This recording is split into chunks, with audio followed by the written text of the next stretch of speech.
Good morning, guys. I promised a video about my mother, and I've gotten some pictures out, and I wanted to show you my mother and my grandparents. First, I will show you this little girl. Say good morning. What a awesome way to sit while you have your ice cream cone. And you can see I've got a load of clothes to fold, but other than that, we're on a roll here. She come knocking on the door crying, said her mommy's gone and her daddy's gone too, and she needed an ice cream cone. So we took care of that, didn't we? Don't do that, that's gross, and you can't even see yourself just in the corner. Okay, so we're gonna call this one Peepat. And this is a picture of my mom. She's beautiful. I don't know how I can get it without the glare on it. I don't know how close to get it. But this is my mom. There, I think that's a perfect. She's beautiful. I think she's beautiful. Her name was Lottie Mae McCoy. And she had two sisters, Loma Ray and Ida Lee. Then she had two brothers, Jack Wesley and James Allen. All right. This is my grandpa, Bill McCoy. Okay. Y'all can see him. And this is my grandmother. Her name was Rowena. And she was tiny, like him. Tiny, tiny feet. And she loved Jesus, but she had a rough life. And that's why my mother had a rough life, because of this gentleman here. Okay, so the way my grandmother told it is that my grandpa was a Marine, and he was a drinker, and her mother told her, do not marry him. And she said, I'm going to marry him come hell or high water. And when she told me this story, she was upset, and she said, I've had hell ever since. So my grandmother married him when she was 15. I want to say it was 14, but I think it was 15. She was very young. And she stayed, she would live 2 days with him and 3 days with my grandmother, and then back to him for a little while, because her mother didn't want her to move totally in. And she told me every time she went to be with my grandpa, she would take her dolls. So you can imagine how that was. She was probably a naive little tiny woman that fell for this good-looking Marine. That happens, because that's what happened to me and Pawpaw. Yeah. So anyway, my grandpa was a bad drinker, and he would beat up on her. And then as she had children, he would abuse children. Sometimes my grandmother would have to load up all the kids, 5 of them, grab a blanket, and they would go sleep on the porch at the elementary school. And my mother said it was very embarrassing, because sometimes, you know, they got there so late and they would be asleep when some of the students came, and that was very hard for her.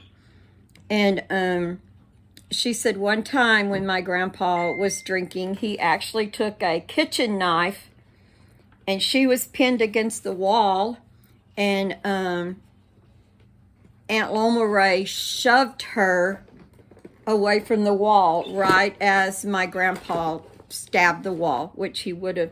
So my mother lived with a lot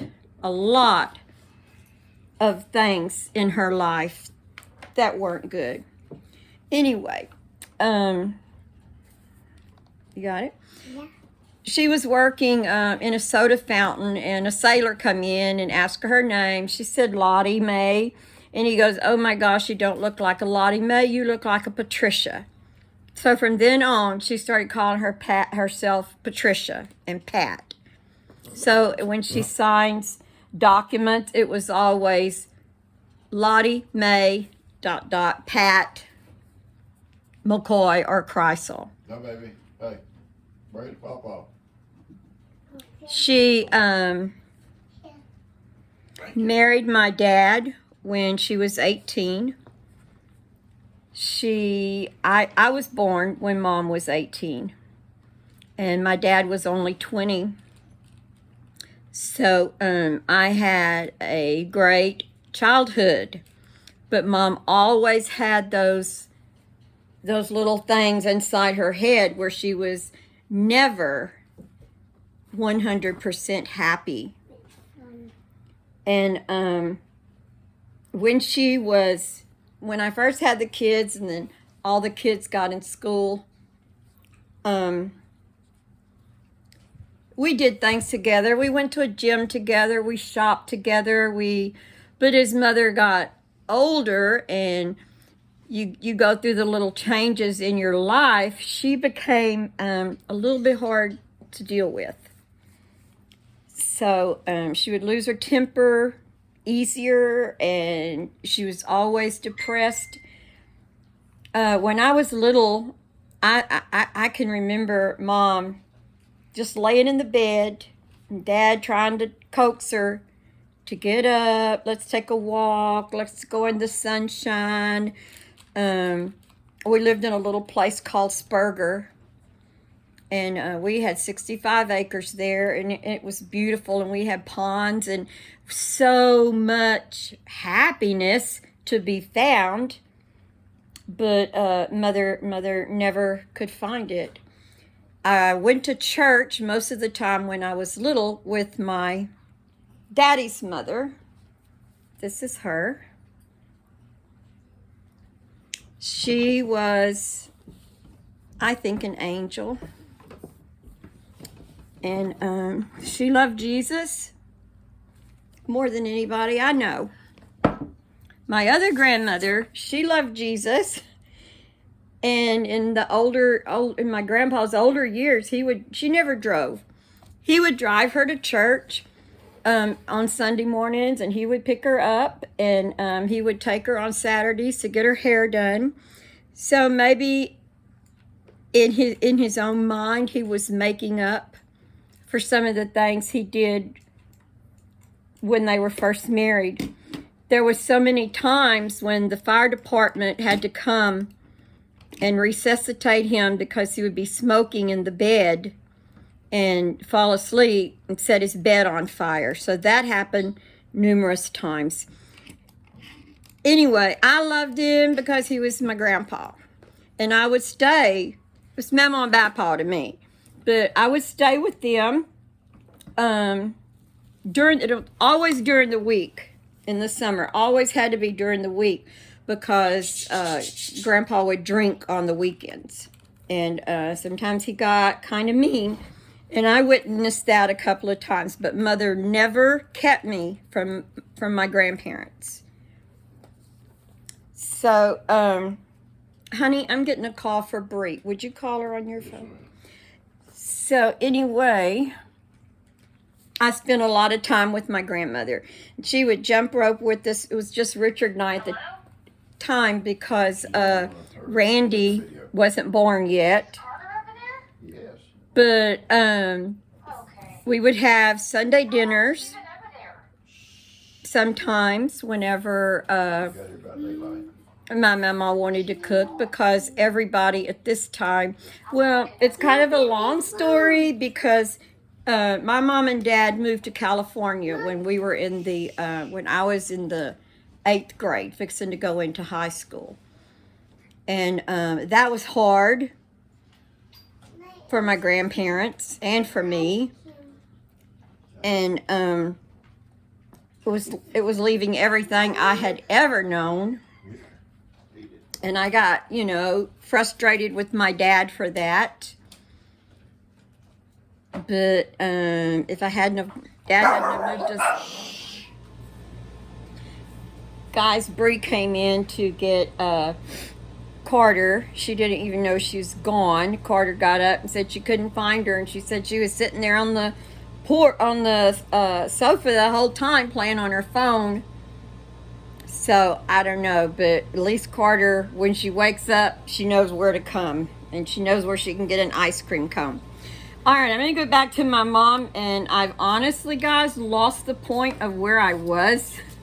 I think I was saying that Mom and I did a lot of things together. We did a lot of things with the girls as they got older. We had a beautiful house in California. My mom had always wanted a pool. My dad put her in a pool. But there was just something in Mom that would never allow her to be 100% happy. So after I married Gene, and that's another story I'll go into one day, he brought me back to Texas. And I ended up back with my grandparents. It's about a 45-minute drive to Beaumont. So I could load my 4 babies up. And if this grandmother here, she lived in Kuntz because after her husband died and after we moved to California, then she moved to Kuntz and had a little mobile home beside her oldest daughter. But when I married Gene, we come back. It's only a 45-minute drive to my grandparents, so I got to see both grandmothers again. And when my grandpa passed away, this grandpa, Bill, then my grandmother started to travel, and she loved to fly, and we had 2 of her children were still in California, so she made those California trips very, very often. And I was pregnant with Daniel when she passed away, and she was visiting with my Aunt Ida in California when she passed away. And my Aunt Loma called one morning and wanted to know, was Gene there? And she wanted to talk to him because I was pregnant with Daniel, and I knew something was wrong immediately. Immediately I knew something was wrong. So my grandmother had passed away, but I have so many memories with her. And despite all she went through, she was never depressed. She would come and stay with me, and her and I would clean, and her and I would, I mean, we were together quite a bit, but she never had that little depression hanging over her like my mom did. But she loved Jesus. We talk about Jesus. I visited as much. We didn't always have a perfect car to drive that ways, but she would come and stay with me, and had a good relationship with them. And I love my grandpa because there was a goodness in him, and before he died, he did accept Jesus. So we feel like he's in heaven. I like you. Gene loved my grandpa. They were both Marines, and they could joke about things, and they could sit there and have a beer together. And he was a good man, better man toward the end of his life, I think, than what he put my grandmother through. Anyway, that's my grandpa and grandma. So back to my mom. When the kids were in high school, my mom and dad had bought a store, and so all 4 of the kids, their first job was at Peepat's. Their store was called C&M Grocery. Yeah, that's what it's called, right? And yeah, it was about a 20-minute drive from our house here in Plum Grove. So as soon as all the kids got their own cars, that's where they started working after school and on Saturday and Sunday. And Mother taught them to clean, front and face. You're never still. You don't just stand around and read a book. Mother said so many times she couldn't find Lester when Lester worked there, and he'd be out on the front porch sweeping, but instead of sweeping, he'd be talking to a couple of girls that had come up to the store or saw him working there. So, but he survived those years. Anyway, this is also, well, I'll talk, I'm not going to bring Randy into this right now. Anyway, this is just a picture. I don't know. This is me and Mom. And you can see us with each of the girls. And we did things together. The girls, Leanne. There's Lou down in the corner. Kim and Tina. But we all did things together, and Mother was very, I'm going to say a little bit normal then. But as she got older and things started to play on her mind, she got to be a little bit gruff. And I think the reason she got crossways with Lester was not until Lester and Maria divorced. And that wasn't Lester's fault, but all I could moan about at the time was losing Lex. So, because I was so hurt by that, I think Mother got a little bit of ill feeling for Lester. But she never disliked him. But my mother would sit by her living room window and she would watch, because they lived right next door. We brought them a mobile home, put it right next door to us so I could take care of them. But Mother would sit by the window. She was in her rocking chair and she'd just sit there and watch everything that went on. And she was great security. Paula said she was great security. But one time she said, Tony came to your, because my kids are free to come in this house. They're welcome to anything they want. My mother wasn't like that. If you wanted a piece of candy at Mom's, you had to ask. It was not me. Anything in this house my kids want, they can take it off. Anyway, Tony lived right beside Peapat then. So he came one day, and when I got home, here comes Mom. She said, I saw Tony and he left your house and he had 2 apples and 2 drinks. And I said, Mom, I don't have any apples. She said, I saw him with apples. Mom, I don't have any apples. He could have taken something, that's fine. And here's her word. She would always, I know what I saw because I saw it. Okay. So Don't argue. Don't argue with Peapat, never.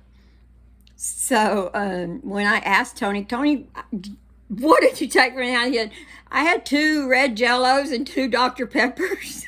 So they were red Jellos. To this day, well, Mom's gone now, but I never told her Tony had Jello. I let her think he took apples. But she told me one day, I saw Brianne Danielle, and she was walking around in the highest heels and the shortest shorts in her yard. And I wanted to go just slap her face. And I said, well, Mom, maybe she was playing around. I don't know how old Bree was at the time, but I said, Mom, That'd be little. yeah, I said, she may have been doing that. And she said, well, she was doing it because I know what I saw because I saw it. Okay. So things like that happened all the time. Then as I got grandkids, Mom didn't want to shop with me anymore. I would call, Mom, you want to run to Walmart? Are you taking any of the kids? I said, don't think you like kids. yeah, I have Lex. And she said, no, I'll just stay here. So she got to where the children really, Bothered her. they bothered her rather than being a blessing like they are to me.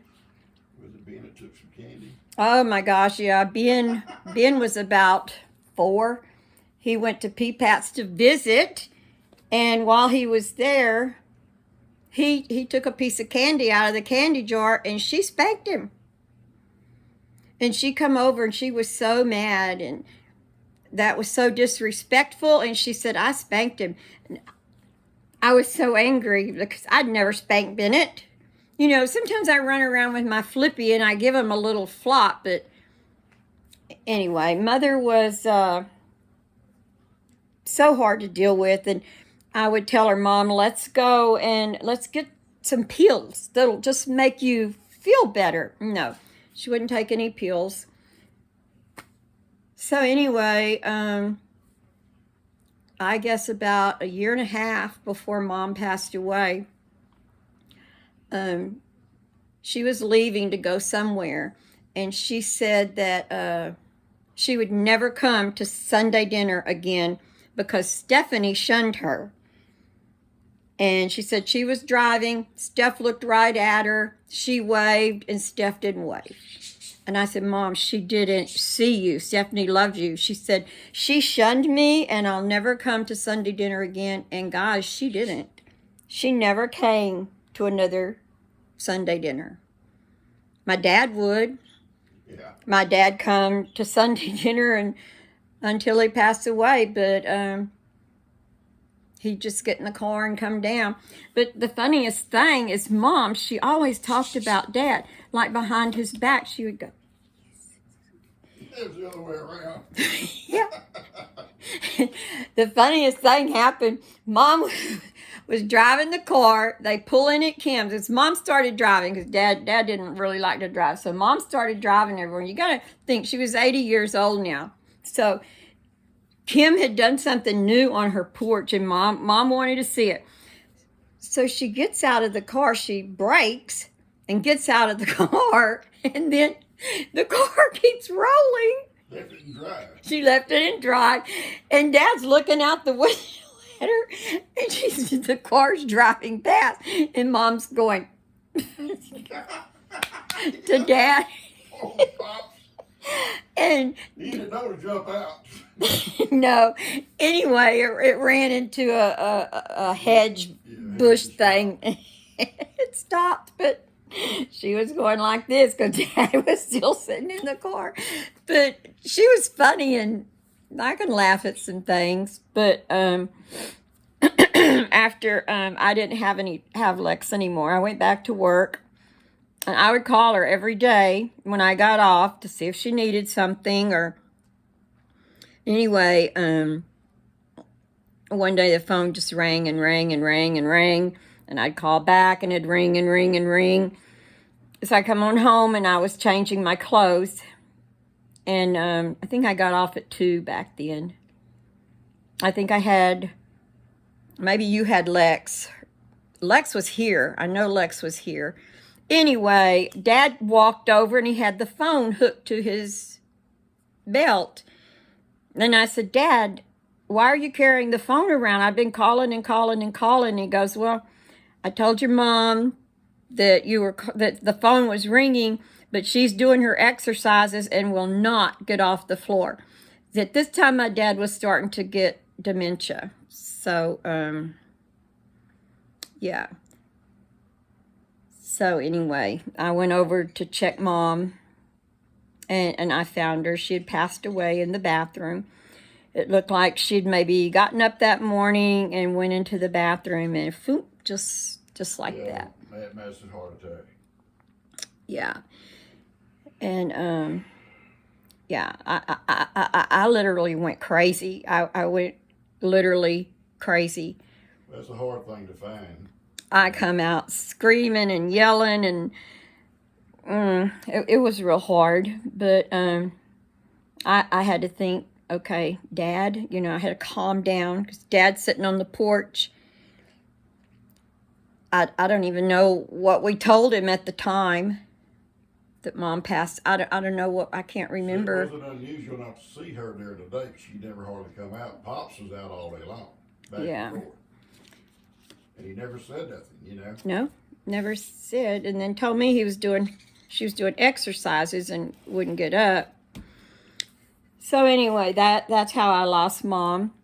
But I'm thinking God took her quick and God took her easy. They said They said it was instant.